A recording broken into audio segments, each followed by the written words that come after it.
Muchos jugadores pierden sus partidas no por falta de agresividad, sino por atacar demasiado pronto, y eso, en ajedrez, se paga caro. Garry Kasparov tenía una regla no escrita: un ataque sin preparación es un suicidio. Hoy analizamos una obra maestra, llamada Cruzar la línea de piquetes, un juego de palabras con el apellido de su rival, Jorem Piquet, pero también con esa barrera defensiva que Garry se propuso demoler. Vas a ver algo fascinante. Kasparov no lanza un solo golpe hasta que todas sus piezas están listas para entrar en combate, porque para derribar un muro, primero hay que colocar los cimientos. La partida comienza con D4 y después de caballo F6, caballo F3, G6, C4, entramos en la defensa india de rey, alfil G7, caballo C3, enroque, E4, el blanco se queda con todo el control central, pero el negro espera romperlo rápidamente con E5 en las próximas jugadas. Alfil E2, desarrollando el alfil de casillas blancas, y E5, Kasparov ya rompe el centro. Por si alguno piensa que el blanco puede comer un peón gratis, realmente no es así, ya que después de capturar, por ejemplo, esta captura sería mala, ya que después dama por D1, por ejemplo, alfil por D1, viene caballo por E4, y si caballo por E4 te está cayendo este, y el negro tiene mucho más desarrollo, mejor posición, así que ese peón no se puede capturar. Por eso el blanco aquí realizó la jugada enroque, sigue con el desarrollo y caballo C6. Después de la jugada D5 entramos en lo que se conoce como la variante Mar del Plata. Ahora aquí caballo E1 por parte de las blancas, con idea de sobredefender el centro muchas veces con F3 y luego este caballo puede venir a apoyar la ruptura C5 y aquí caballo D7, que justo lucha contra el plan del blanco, que es jugar ese C5 para romper la estructura de peones de las negras. Con esta jugada no solamente defendemos el punto C5, sino que además dejamos paso al peón para hacer la jugada F5 y luchar de esta manera por el centro. Alfil E3, Korchnoi fue el principal impulsor de esta línea y Piquet la utilizó con mucho éxito durante toda su carrera, y Kasparov hace la jugada F5. Ya estamos luchando por el centro, estamos amenazando quizá comer o seguir avanzando y descolocar el alfil de casillas negras, así que el blanco hace la jugada F3 dejando un huequecito al alfil en la casilla F2. Kasparov aprovecha para hacer F4 y después de alfil F2 la jugada G5, sigue ganando espacio en el flanco de rey, y Piquet hace la jugada B4. Está claro que aquí las cartas ya están sobre la mesa. Piquet inicia una expansión en el flanco de dama. Su plan es clarísimo: crear debilidades en ese sector del tablero, acumular ventajas y llegar a un final superior. Y aquí surge la gran pregunta: ¿por qué Kasparov ahora no intenta frenar ese ataque y en cambio acelera en el flanco de rey? Porque en estas estructuras el tablero funciona como una balanza. El tiempo que un jugador interviene en un ala es tiempo que el otro jugador utiliza en la contraria. Si quieres entender la lógica profunda detrás de este tipo de estructuras, no te pierdas mi vídeo sobre la teoría de la flecha, que te voy a dejar en la descripción, porque ahí te explico cómo detectar hacia dónde deben apuntar tus piezas antes incluso de empezar el ataque. Pero bueno, resumiendo, la clave es que el negro va a atacar donde tiene más espacio y el blanco va a hacer lo mismo en el otro sector del tablero, va a atacar donde tiene más espacio. Antes de continuar con la partida, si esto lo jugáis con blancas, os recomiendo aquí una jugada interesante, que no es la que pone el módulo ni es la que más se utiliza, pero torre C1 es muy interesante, proponiendo aquí que después de caballo G6 un sacrificio de peón con la jugada C5 y después de caballo por C5 viene la jugada B4, expulsamos al caballo, creamos un peón débil y retrasado en la columna C y el blanco consigue mucha iniciativa en ese sector del tablero y es una línea muy interesante para jugar con blancas. De todas formas, os voy a dejar un estudio también en la descripción por si queréis ver y utilizar este vídeo como una clase de ajedrez. Vais a tener la partida comentada en ese mismo estudio. Bueno, volvemos a lo que pasó en la partida. El blanco hizo la jugada B4 y decíamos que el blanco va a atacar en el flanco de dama porque tiene más espacio ahí, mientras que el negro va a empezar a acumular piezas en el flanco de rey para ir a por el rey blanco. Así que este caballo ya ha cumplido aquí su función, no va a poder evitar la jugada C5 ya, así que el caballo vuelve. El caballo se quitó para dejar paso al peón de F, controlar C5, una vez que ya ha cumplido esa misión, puede volver para empezar a mirar casillas cerca del rey blanco. C5, el blanco ya está llegando en el flanco de dama a intentar crear debilidades, caballo G6, C por D6, C por D6 y aquí ya el blanco ha conseguido crear una debilidad en D6. Y ahora torre C1. Una jugada que amenaza caballo B5, que toca el peón de A7 y además amenazaría volver a entrar con caballo C7 tocando la torre para venir a E6 y luchar contra este alfil, que parece ahora mismo que no hace mucho, pero es un alfil muy importante para el ataque, luego lo vais a ver. Así que el negro se adelanta a ese plan y hace torre F7, cubriendo la casilla C7 para impedir la entrada por aquí del caballo, que nos puede molestar un poquito, y además con una idea que vais a ver ahora, y es que después de A4 llegamos al momento crítico. Piquet está jugando con todo en el flanco de dama. quiere intentar entrar en la casilla C7, quiere seguir avanzando sus peones. Un jugador normal empezaría a defenderse presa del pánico, pero Kasparov hace exactamente lo contrario y mejora sus piezas. Mirad esta jugada, alfil F8. Parece una retirada, pero en realidad está despejando el tráfico para la ofensiva, y es que está dejando la casilla G7 para la torre. Todo el ejército negro va a empezar a coordinarse alrededor del rey blanco. Kasparov entiende algo fundamental. Para romper una defensa necesitas superioridad numérica local. No basta con atacar, hay que atacar con más piezas que el rival pueda defender. Otras jugadas aquí podrían ser, por ejemplo, H5 para hacer luego G4 y ir atacando ya en la posición del blanco. Pero Kasparov decide hacer jugadas de espera, jugadas de preparación, jugadas que mejoren la posición antes de lanzar el peón H5, porque quizá puede hacer la jugada G4 y ahorrarse el tiempo de H5 y además utilizar esta casilla para el caballo, que va a aportar mucho más al ataque que el peón. Así que lo que digo, alfil F8, una jugada muy buena que deja espacio a la torre y además sobredefiende la debilidad de D6. A5, el blanco sigue ganando espacio en el flanco de dama. Vamos a ver, por ejemplo, qué pasaría si caballo B5, con idea de tocar el peón y en algún momento intentar la maniobra que hemos visto de entrar por aquí y por aquí. ¿Qué pasaría? Que ahora, una vez que el caballo se ha quitado de la casilla C3 y ha dejado de defender el punto de E4, es donde viene G4, una jugada que se puede hacer gracias al peón de E4 indefenso y, por ejemplo, alfil por A7, pues seguiría con alfil D7 tocando el caballo, que es el que está defendiendo el alfil, así que hay que volver con el alfil y esto hace que ganemos tiempo, ganemos iniciativa y estemos llegando ya al ataque contra el rey negro. Por ejemplo, H por, alfil por, tenemos dos peones de menos, pero el caballo se planta en H5 y cuidado porque aquí el blanco puede sufrir muchísimo. Puede entrar la torre, puede entrar la dama, pueden entrar los caballitos, cuidado porque fijaos, todas las piezas blancas son prácticamente todas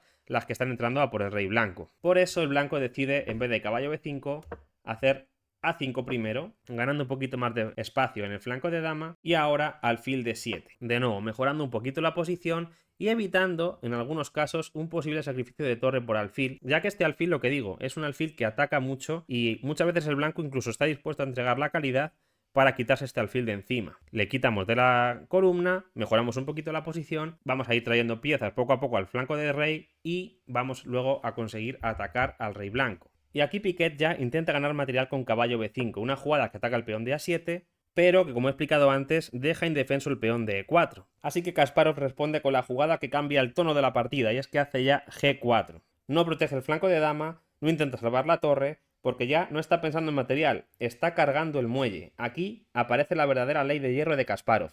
No lances el golpe hasta que el peso de tus piezas pueda hundir el tablero. Como digo, esto funciona porque no se puede hacer peón por peón, ya que caballo por peón destrozaría todo el centro blanco y sería un desastre.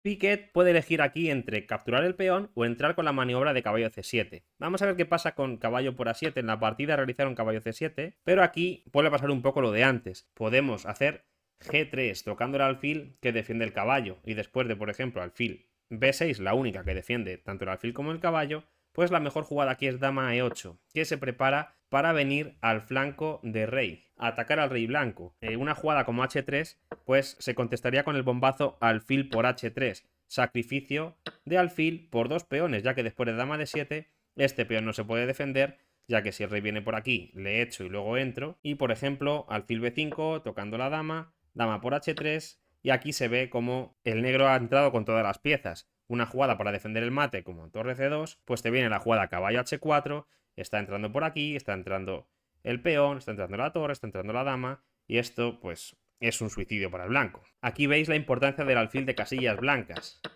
que está siempre dispuesto a sacrificarse por el peón de H3 si el blanco intenta cerrar la posición en el flanco de rey. Y si una jugada, por ejemplo, como dama C2, estaríamos dispuestos a hacer torre G7 ya pasando la torre al ataque, luego el caballo va a saltar, la dama va a pasar, se va a abrir la posición y pinta muy feo para el blanco. Por eso Piquet decidió no comer ese peón y realizar la jugada caballo C7, que en principio parece que gana un tiempo sobre la torre y después podemos intentar venir con el caballo aquí para enterrar en vida al alfil de casillas blancas tan peligroso. Y aquí Kasparov ya hace la jugada G3. Una jugada que va conectada con la jugada caballo H5, que va a dejar paso también a la dama para pasar al ataque, que se va a unir junto con la torre, que van a estar los dos caballos, el alfil, la torre, la dama, todo atacando al rey. Y aquí Piquet comete el error que posiblemente le cuesta la partida, y es que decide capturar la torre. Kasparov, en sus propias palabras, dijo que aquí lo mejor era aceptar el sacrificio del peón y capturar aquí 2 veces, aún permitiendo la jugada caballo h5, que ganaría un tiempo sobre el alfil, y después de la jugada alfil h6, el blanco está empezando a entrar con todas las piezas. Y aquí comenta algunas líneas, vamos a verlo un poco por encima. Por ejemplo, torre c3, alfil f4, el alfil empieza a ocupar ya casillas ofensivas muy importantes, y si caballo por a8, dama g5, también pasa la dama, y una jugada como g4 que intenta defender y cerrar el flanco de rey, vendría la jugada dama h6. Y es que no se puede capturar este caballo, ya que te dan mate, ¿vale? Dama g5 jaque, por ejemplo, caballo g2, y ahora alfil h3, otra vez el alfil de casillas blancas, fundamental para el ataque, y bueno, ya es que el mate no se puede evitar. Dama g3, dama por g3, torre por aquí, pero jaque y jaque mate. Solamente un ejemplo para que veáis todo el ataque que tiene el negro gracias a que ha acumulado todas las piezas en el flanco de rey. Antes de atacar, acumuló todas las piezas, ¿vale? Pero ¿qué pasa si aquí el blanco no captura el caballo? Pues que también lo tienes muy mal. Y es que, por ejemplo, una jugada como caballo de 3 que mejora el caballo, intentando cambiar alguna pieza para aliviar presión, pues aquí vendría el bombazo. Alfil h2, jaque, me tienes que capturar, y aquí saltamos con jaque, a la descubierta, rey g1, está pasando la dama, amenazando mate, vas a tener que venir a defender, y ahora la jugada que ni el módulo todavía ve, pone que es un error, pero que es una jugada preciosa. Caballo h8. De hecho, si le dejo algún tiempo más, quizá la barrita empiece a subir a favor del negro. No se está enterando el módulo. Fijaos lo bonito que es esta jugada, ¿no? Y la clave es que estamos dejando paso a la torre para entrar por f6 y h6 y dar mate. Fijaos que le deja un poquito más de tiempo y ya la barrita se está dando cuenta de que el negro está ganando, ¿eh? El módulo al principio no lo entiende hasta que se da cuenta de que el ataque es decisivo. Por ejemplo, una jugada como dama de 2, pues ya viene torre f6 que va a pasar por h6 para el ataque, ¿no? Y aquí la única jugada para que no te den casi mate es sacrificar la dama por f4 y hacer caballo g2 trayendo piezas a la defensa, pero viene la torre h6 y por ejemplo alfil e1 para dejar un huequecito al rey para que no te den mate, pero viene dama h2, te quitas y ahora lo más bonito, este caballo ha venido a h8 no solamente para quitarse, sino porque va a venir por f7, por g5 para entrar al ataque a por el rey blanco. Caballo f7, por ejemplo torre g1 para defender el caballo y después de caballo g5 el blanco está perdido. Una maniobra muy bonita esta retirada de caballo por h8 dejando paso a la torre para luego venir con el caballo a esta casilla y seguir acumulando piezas contra el rey blanco. Precioso, ¿no? Pero en la partida no se dio esto, ya que aquí Piquet no aceptó el sacrificio de peón, sino que capturó directamente la torre. Y vamos a ver aquí cómo Kasparov remata la posición. Primero, caballo h5, y de repente el tablero cambia por completo. Las blancas tienen una torre de ventaja, pero las piezas negras están perfectamente coordinadas apuntando al rey. Esto es lo que diferencia un ataque real de un simple intento táctico. Cada pieza negra tiene una función concreta. Y qué bonito es el tema de haber esperado a que este caballo se quite de aquí para poder hacer la jugada g4 y luego g3 sin necesidad de mover el peón de h5. Fijaos que ahora esa casilla está libre para este caballo que puede entrar al ataque. Una coordinación perfecta de Kasparov en una partida espectacular y el remate no lo podéis perder porque es que es increíble. Aquí el blanco hace rey h1 devolviendo un poquito de material, ya que una jugada, por ejemplo, como alfil por a7 para no perder el alfil y seguir ganando más material, pues cuidado, porque ya te viene la dama, te están amenazando mate y como lo paras con h3, ya sabéis qué jugada viene aquí, ¿no? Alfil por h3, sacrificio típico de alfil, y entramos con la dama, amenazamos mates, torre f2 sería la única para no perder ya directamente, pero después de la captura, rey por f2, te están dando también la dama por g3, rey por aquí, y ahora caballo h4, otra pieza más que se suma al ataque, y por ejemplo una jugada como caballo c2, dejando hueco para el rey para escapar o alguna cosa así, pues te viene caballo g2 y te están ganando. Está entrando la torre, la dama, y prácticamente estás en mate. Así que Piquet lo hace bien, hace rey h1 para devolver el material ya, intentando que no sea demasiado tarde. Ahora hay que capturar sí o sí el alfil, ya que si no el alfil se va a meter en la casilla g1 y el ataque va a perder mucha fuerza. Torre por f2, hay que comerse ese peón, ya que intentar, por ejemplo, mejorar el caballo directamente también sería malo, ya que te viene caballo G3, tienes que comer y cuidado que el mate está llegando. Así que Piquet aquí decide capturar con la torre y ahora caballo G3, una nueva oleada de ataque. El caballo, como hemos visto, no se puede capturar debido al mate, y es que ya la posición blanca está empezando a derrumbarse. No cae por una combinación mágica aislada, cae por acumulación, por la presión constante, por el peso insoportable de unas piezas que llevaban 10 jugadas preparándose para ese momento. Piquet de nuevo tiene que volver a quitar el rey y ahora dama por A8. Kasparov ya tiene ventaja de material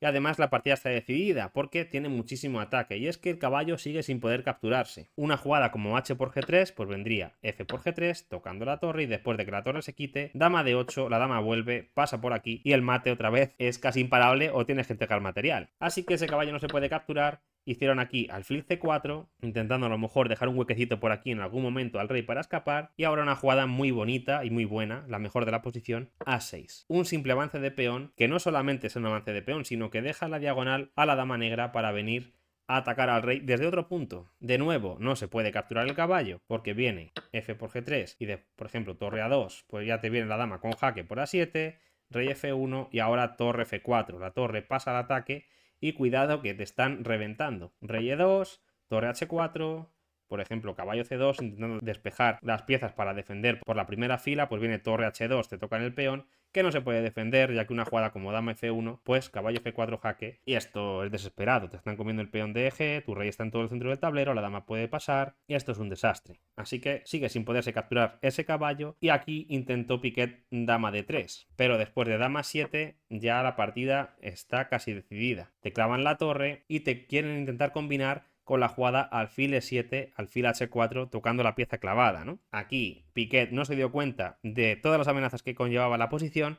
hizo la jugada B5, que ya pierde, porque después de peón por peón tocando el alfil, tienes que recapturar, ya que Kasparov no captura, no intenta mejorar el alfil para jugar con la clavada, ni nada de eso, sino que hace la jugada caballo H1. Y aquí la partida termina con una pincelada mortal. Un caballo enterrándose en la esquina del rey enemigo para rematar una obra maestra de coordinación. Y la lección que deja esta partida es enorme. La diferencia entre un ataque brillante y un ataque suicida es el momento.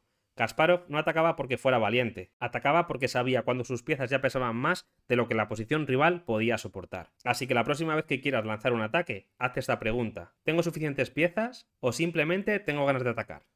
Esa respuesta puede cambiar tus partidas. Y es que aquí el blanco no puede capturar el caballo. Bueno, puede capturar el caballo, pero está perdiendo la torre. Estamos haciendo una maniobra de desviación. Y además estamos atacando la pieza clavada con más piezas. Aquí Piquet tiene que abandonar porque tiene material de menos, va a perder más material y encima va a seguir bajo ataque en una posición totalmente desesperada. Lo mejor de hecho es capturar el caballo, dejar que entre aquí la dama, pero bueno, de nuevo, la torre va a pasar, el caballo va a pasar, el alfil está pasando, tienes material de menos, estás bajo ataque, y esto es desesperado. Así que ya sabes, si quieres seguir aprendiendo a jugar el medio juego con la lógica del ogro de Bakú, suscríbete y acompáñame en los próximos análisis. Te dejo por aquí otros vídeos que tienes que ver si quieres seguir mejorando tu ajedrez. Nos vemos.